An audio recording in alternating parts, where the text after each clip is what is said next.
Hey, good evening. I hope you're having a good day.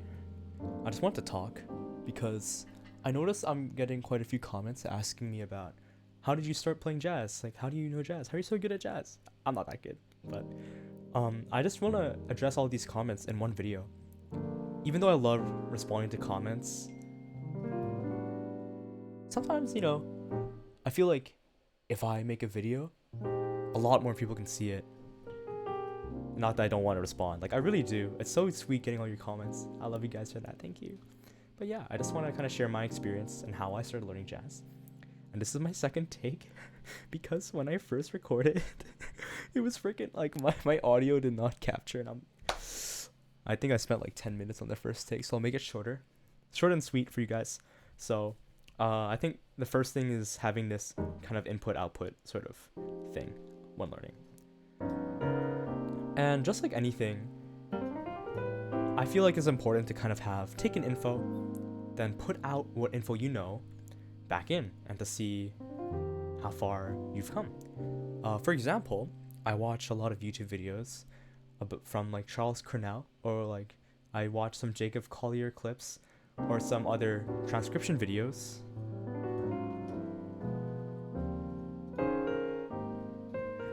And what I do with those videos, I just kind of play along with them because a lot of them have like transcripts or sheet music that I can follow along. If it's a concept with like scales, then I'll play the scale with the person. That's my input.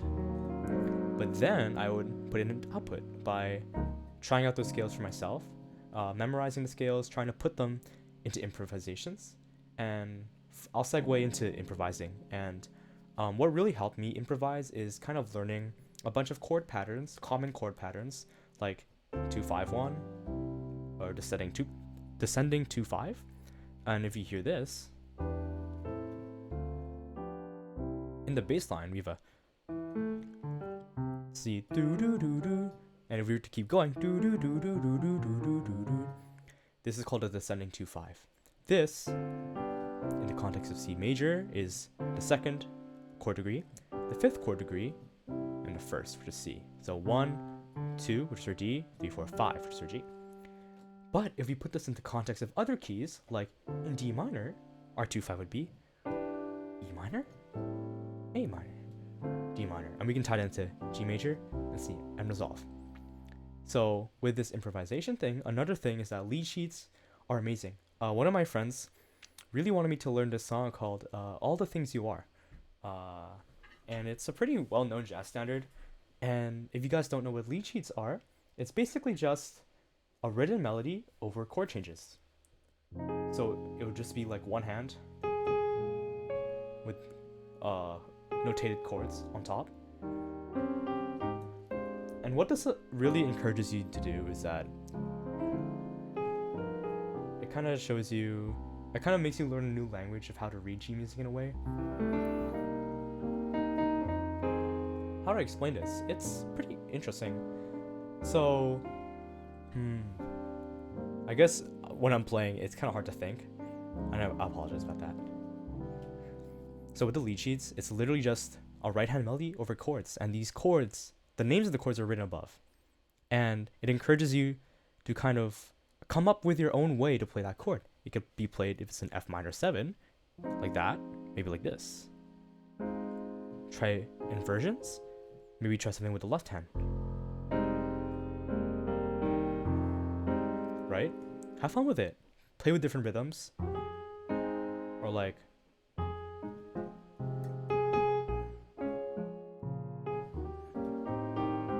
you can also have these passing chords. One that I've learned is that it's called the tritone sub, which is, so what I did here is that I played E flat, then I played the tritone chord in the context of E flat, which is A, and I played A minor half the minor 7th, which follows mostly the same key signature, except for this A natural, which should be an A flat. So you can use voice leading, which is keeping the common chord tones of two chords, and just go down to A. It's really awesome. So for example, if I were to do something, a 2-5-1 like we covered before, with these tritone subs, I'll do this.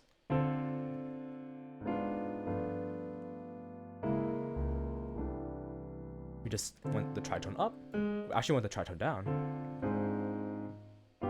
We went the tritone up. Just like that. I hope you can take away that. That's something I use all the time. It's such an easy cheat code. But yeah, you know, a lot about it is just having fun with it. Really going out of your way to experiment.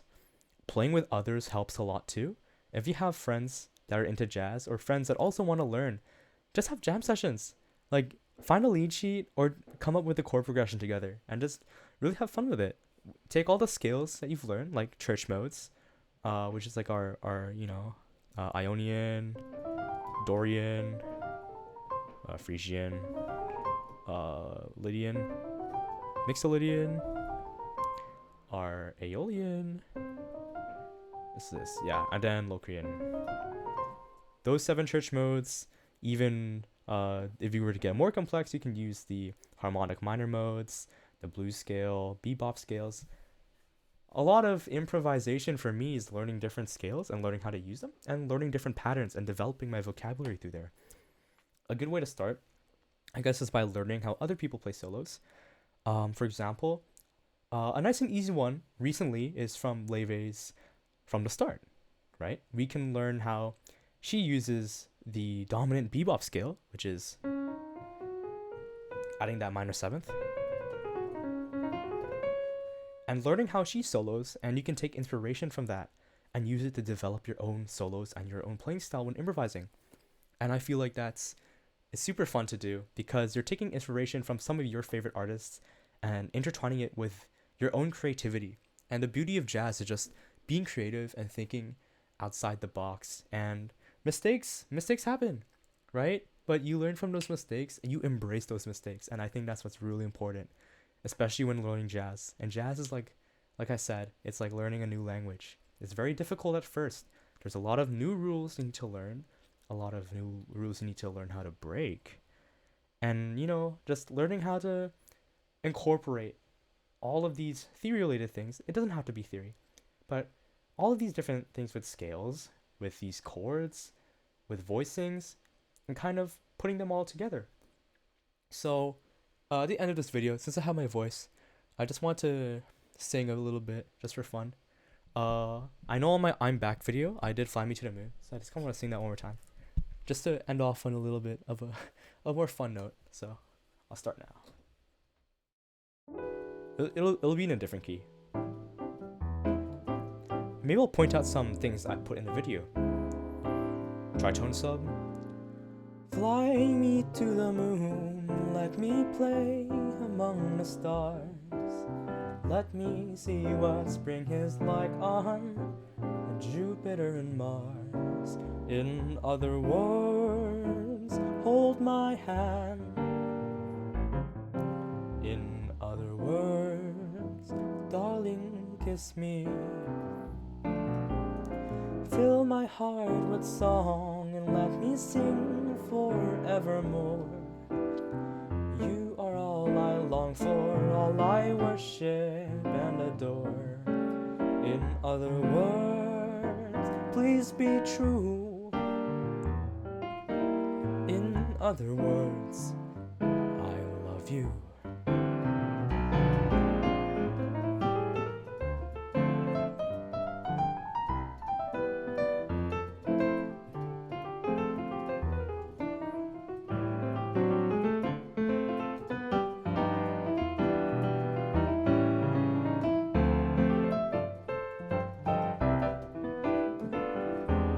Fill my heart with song and let me sing forevermore. You are all I long for, all I worship and adore. In other words, please be true.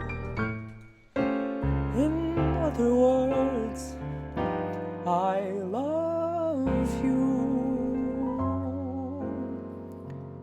I love love you guys. Thank you so much for watching. I really hope this video helped.